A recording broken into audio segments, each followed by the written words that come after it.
அவரை நாமெல்லாம் நேதாஜின்னு கூப்பிடுறோம். நண்பர்களே, இந்தியன் ஃப்ரீடம் ஸ்ட்ரகிள்ல மோஸ்ட் மிஸ்டீரியஸான ஃபிகர் தான் சுபாஷ் சந்திர போஸ். ஆனா அவரோட டெத் இன்னைக்குமே ஒரு பெரிய மிஸ்ட்ரியா இருக்குன்னு சொல்றாங்க. ஒஃபிஷியல் என்ன சொல்றாங்கன்னா, ஆகஸ்ட் 18, 1945 ஜப்பான்ல ஒரு பிளேன் கிராஷ் நடந்தது. அதுல நேதாஜி நிறைய காயங்களோட இறந்து போயிட்டாருன்னு ரிப்போர்ட் வருது. இதுதான் கவர்மெண்ட் வெர்ஷன். ஆனா ட்விஸ்ட் என்னன்னா, இதுக்கு ஒரு ஆதாரம் கூட கிடைக்கல. பாடி கிளியரா ஐடென்டிஃபை பண்ணல, டிஎன்ஏ கன்ஃபர்மேஷன் இல்ல, டாக்குமெண்ட்ஸ் கூட ஃபுல் கிளியரா இல்ல.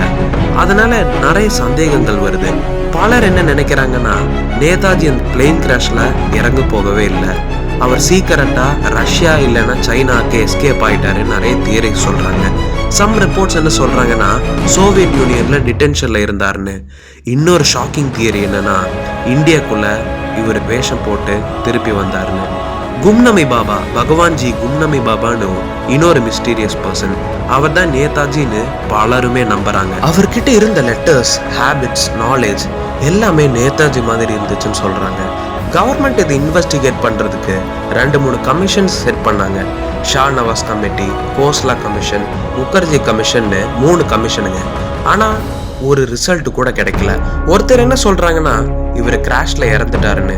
இன்னொருத்தர் என்ன சொல்றாங்கன்னா, அதெல்லாம் ஃபேக்குங்க, இவர் உண்மையாலேயே கும்நமி பாபான்னு சொல்லி இன்னுமே இருக்காருன்னு சொல்றாங்க.